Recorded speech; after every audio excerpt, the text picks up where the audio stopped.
Assalamualaikum warahmatullahi wabarakatuh. Yang saya banggakan para kiai dan para sahabat panelis PWNU DKI Jakarta. Mohon maaf, hari ini saya tidak bisa hadir di gedung PWNU karena saya lagi tertimpa musibah kena wabah virus COVID-19. Tapi ini tidak menjadi penghalang buat saya, sehingga harapan saya bisa memperkenalkan langkah-langkah program ke depan untuk LPBNU DKI Jakarta. Baik, para panelis yang saya hormati, sebelum masuk ke program kerja, saya sedikit mau memperkenalkan diri saya. Nama saya La Kamarudin. Saya tinggal di Pisangan Baru, tapi lahir saya di Tanjung Priok, Jakarta Utara, di Warakas. Saya punya 6 bersaudara, yang 2 sudah meninggal. Keluarga saya adalah keluarga besar Muhammadiyah. Alhamdulillah cuma saya yang di NU. Tapi perbedaan itu tidak menjadi persoalan buat kami saya yang di NU dan keluarga yang di Muhammadiyah, malah menjadi tali silaturahmi yang sangat kuat. Lalu saya lahir di Jakarta Utara, lalu saya sekolah di SDN Gadang. Setelah 6 tahun saya sekolah di SDN Gadang, lalu saya pindah ke MTS Buntet Pesantren Cirebon. Alhamdulillah saya lulus di sana, lalu saya lanjut lagi ke SMA di Wiyata Mandala. Setelah di Wiyata Mandala lulus, saya masuk kuliah di Universitas Jakarta. Lalu pengalaman organisasi saya, pertama yang jelas saya masuk di Pergerakan Mahasiswa Islam Indonesia itu tahun 1998, pas lagi era-eranya reformasi, sampai 2014 atau 2013. Nah, setelah itu saya masuk di Ansor pas zamannya Yusron Wahid, tapi saya tidak aktif karena memang aktivitas saya selain di Ansor, saya juga di gerakan juga, kayak misalkan gerakan anti korupsi atau gerakan sosial, gerakan politik. Lalu setelah itu di Ansor sampai sekarang saya pengurus PAC Matraman. Kenapa saya dari pusat turun ke PAC? Niat saya adalah ibadah, niat saya adalah dakwah untuk membesarkan NU, untuk membesarkan Ansor. Alhamdulillah di Matraman mereka semuanya sudah berhikmat terhadap Ansor, tinggal pengembangan ke depan seperti apa. Lalu sekarang saya bekerja di Satuan Tugas Penanganan COVID-19 bidang koordinator relawan, divisi logistik. Divisi logistik ini kami mengurusi semua keperluan para relawan dari Indonesia. Itulah profil saya ke depan. Lalu kita bicara mengenai masalah problem persoalan. Sebelum saya membicarakan langkah program prioritas dan jangka pendek, jangka panjang, maka kita harus bisa menganalisa dulu problem persoalan di DKI Jakarta. DKI Jakarta hampir 60% masyarakatnya adalah masyarakat urban pendatang yang niatnya datang ke Jakarta itu hanya untuk mencari uang, bukan untuk yang lain-lainnya. Bisa dilihat contoh ada sederhana adalah sungai yang kita bisa lagi waktu saya kecil, saya melihat sungai di Warakas, terus sungai itu coklat. Nah, hari ini itu sungainya sudah menjadi hitam. Kenapa menjadi hitam? Karena masyarakat di Jakarta tidak sadar akan keindahan sungai yang ada di sini. Mereka lebih tertarik daripada ngebuang sampah di tempat sampah, mereka lebih tertarik buang sampah di got atau di kali. Ini menjadi problem buat kita. Lalu faktor kedua adalah banjir dan kebakaran. Kita bisa melihat Jakarta memang sudah menjadi langganan terhadap banjir dan kebakaran.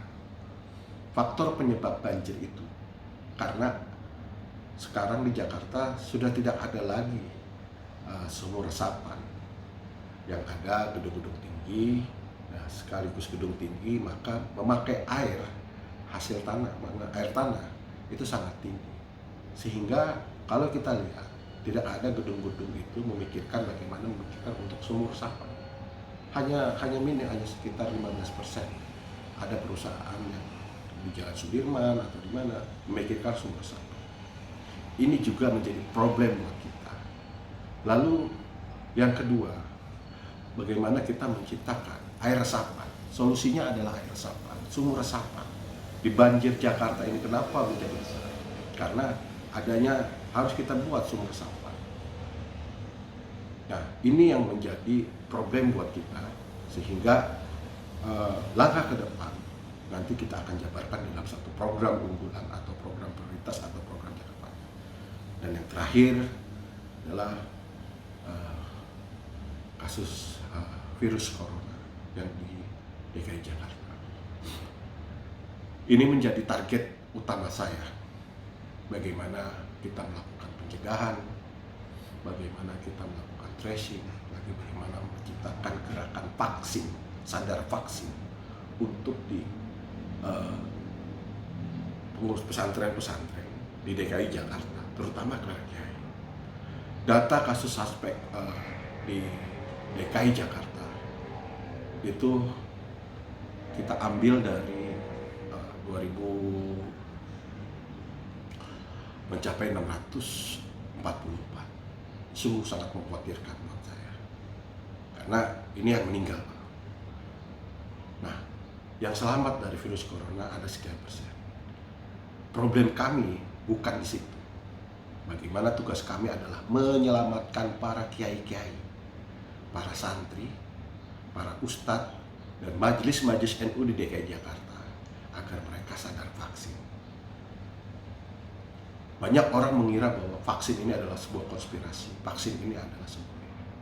Tentu tidak.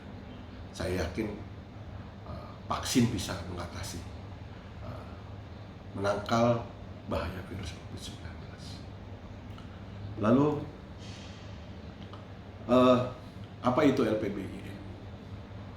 LPBI NU lahir dari lembaga sosial kemanusiaan yang bergerak di bidang lingkungan hidup dan kebencanaan secara organisasi Islam terbesar di Indonesia. Embrio lahirnya LPBI NU ini adalah Community Based Risk Management atau CBDRM NU Nahdlatul Ulama pada tahun 2004.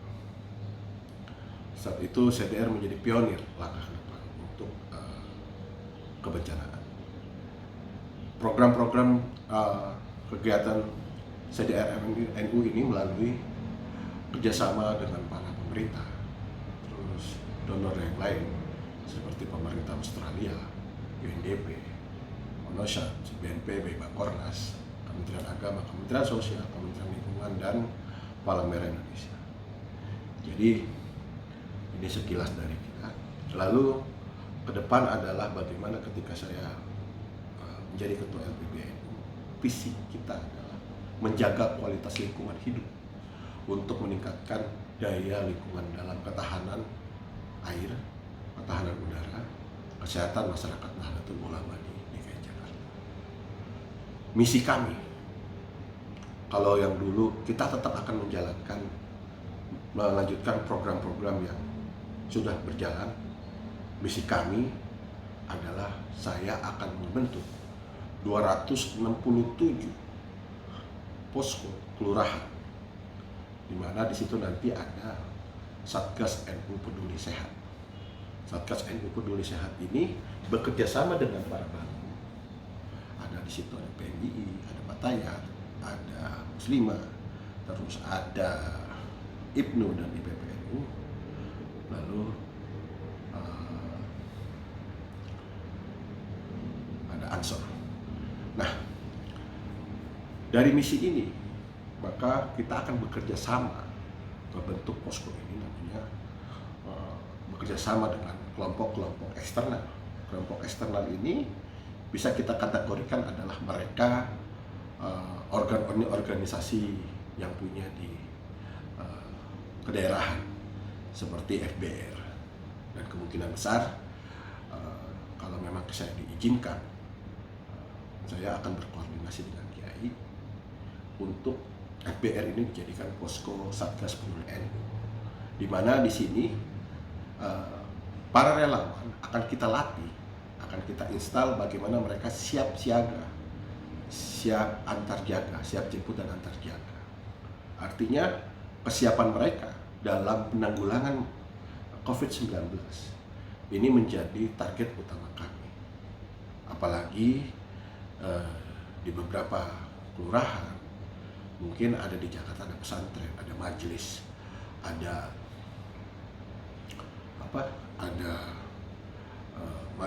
majelis Batayat atau majelis yang lain. Ini akan menjadi perhatian kita dalam pelaksanaan protokol kesehatan. Lalu program prioritas saya adalah pertama, penguatan masyarakat dalam menghadapi COVID-19 dan adaptasi kebiasaan baru.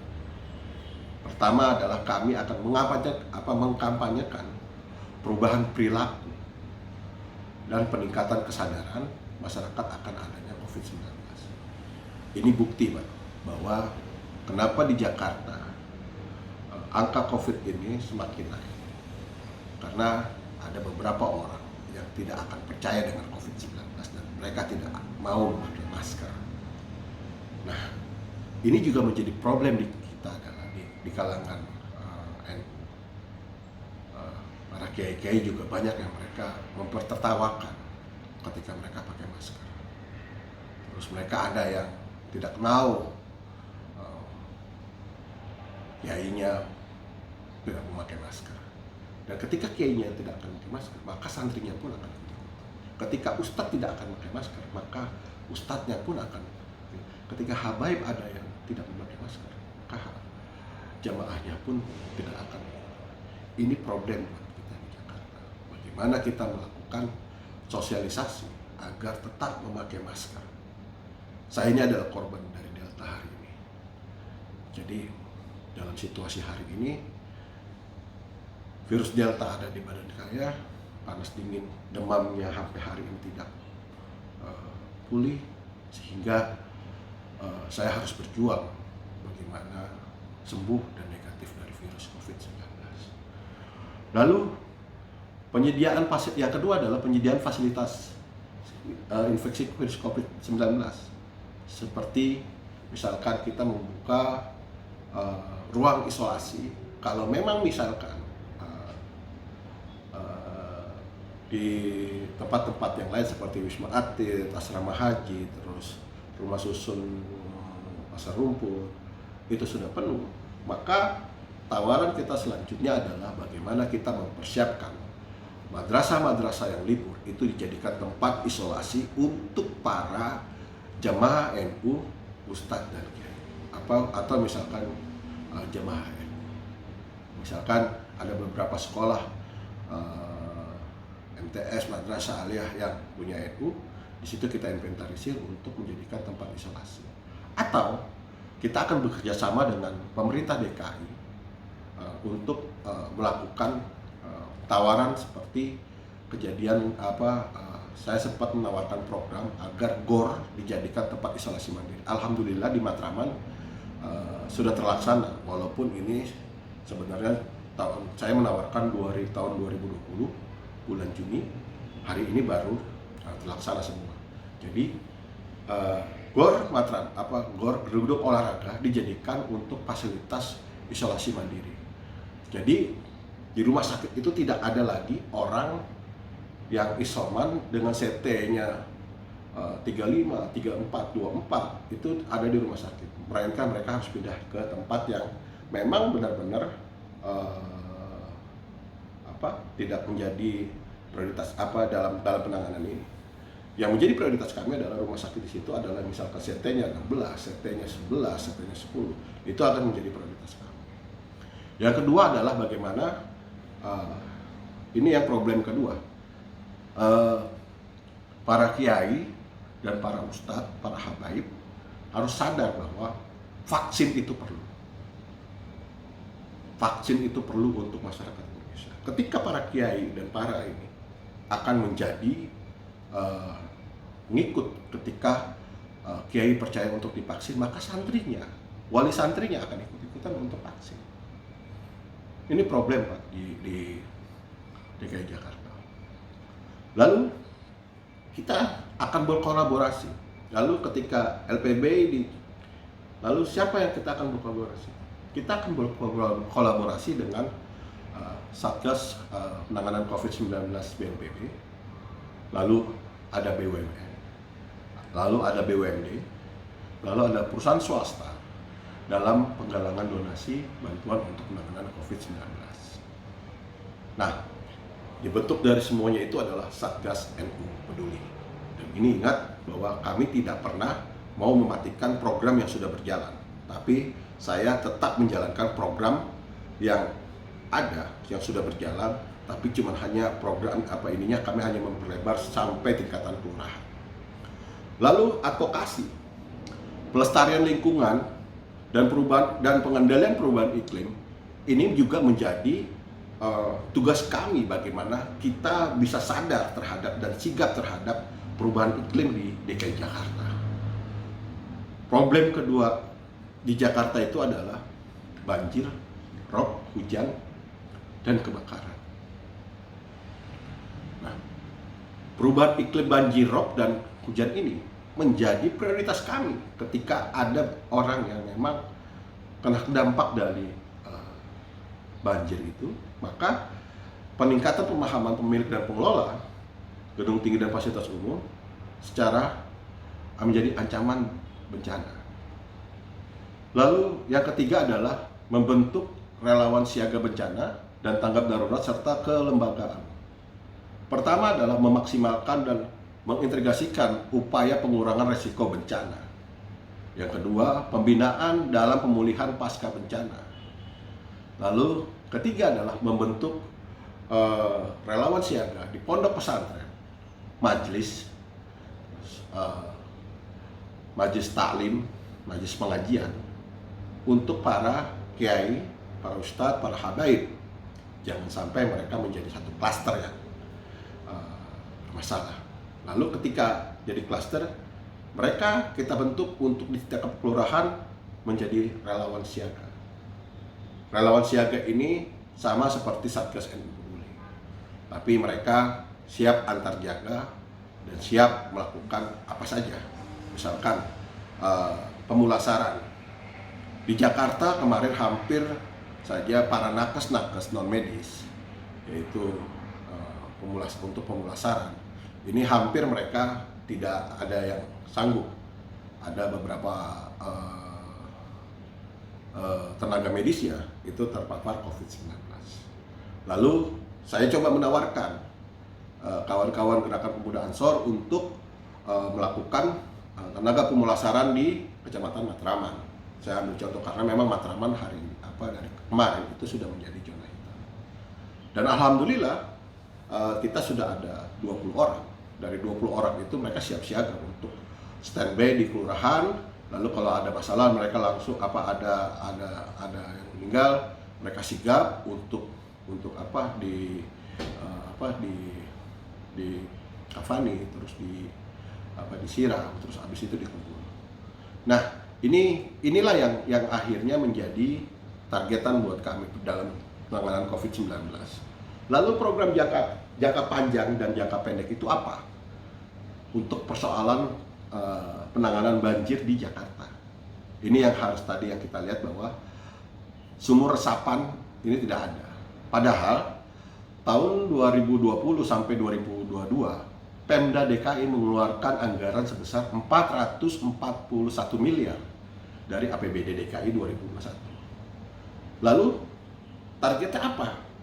Target kita bikin misalkan kita akan bekerja sama dengan Pemda DKI untuk membentuk menciptakan sumur resapan di berbagai titik. Nah, dari kelurahan inilah yang akhirnya nantinya kita akan memberdayakan sahabat-sahabat di Satgas NU Peduli dan relawan siaga untuk bekerja sama membuat sumur resapan di setiap titik. Anggap saja misalkan satu kelurahan adalah 60. Lalu kalau kita jumlahkan dari 269 itu cukup besar untuk persiapan di sumur resapan. Lalu yang kedua, persoalan kali ini menjadi sungai ini menjadi problem kita ke depan. Lalu solusinya mengatasinya apa? Kita pun akan bekerja sama dengan Pemda DKI, terutama Dinas Kebersihan, dalam menjaga kali kita menjadi kali yang bersih. Kita akan bekerja sama dengan mereka, dengan para kader-kader yang relawan yang sadar terhadap kali bersih di DKI Jakarta. Dan terakhir, ini tidak akan pernah kami hilangkan bahwa Bank Sampah Nusantara kita akan memaksimalkan. Memaksimalkannya dengan apa? Dengan pertama, kita akan membuat namanya Bank Limbah Sampah sampai tingkatan kelurahan. Jadi masyarakat diajak untuk melakukan kebersihan, misalkan membuang sampah kertas, sampah plastik, sampah minyak goreng, itu kita akan fasilitasi mereka dengan biaya yang misalkan untuk minyak goreng aja kita bisa beli mereka itu sekitar 3.000 atau misalkan 4.000. Lalu untuk sampah plastik itu kita bisa beli ke mereka itu sekitar 2.500. Lalu sampah kertas itu kita bisa beli sekitar 1.000. Dan yang menjadi target akan buat kami adalah kami akan memetakan dari persoalan menjadi solusi, win-win solusi buat kami. Lalu mereka akan kita pekerjakan dari bank sampah ini bisa diambil misalkan bisa 1 tahun, bisa 3 tahun, dan ini tetap mereka akan dapat anggaran mandirinya seperti itu. Dan yang terakhir, kami juga akan melaksanakan program kerjasama dengan rumah sakit DKI Jakarta untuk membicarakan persoalan bank limbah medis. Ini akan menjadi problem juga buat kita ketika mereka tidak tahu membuang limbah medis kemana, lalu kita akan mempersiapkan barangnya tersebut, sampahnya tersebut untuk kita pakai. Nah, mungkin itu saja dari saya, dan sekali lagi saya insya Allah ketika saya dipercaya menjadi ketua lembaga bencanaan, saya akan menjalankan amanah itu. Karena amanah para kiai-kiai di Jakarta Timur, mereka sudah merekomendasikan saya, sudah sepakat untuk agar Jakarta Timur direkomendasi oleh para kiai dari saya. Mungkin itu aja para kiai, para sahabat, para sepuh, para panelis yang saya banggakan. Mohon maaf saya tidak bisa hadir. Sekali lagi ini bukan kemauan saya. Ini memang sudah jadi musibah. Sekali lagi saya juga minta doanya. Memang hari ini saya lagi berjuang, jangan sampai kondisi saya lemas. Tapi walaupun situasinya sudah masih 3 hari ini masih demam, saya minta doanya dan minta redonya agar pemulihan saya bisa kembali lagi seperti dulu. Mungkin itu saja. Wallahu muwaffiq ila aqwamit thoriq. Assalamualaikum warahmatullahi wabarakatuh.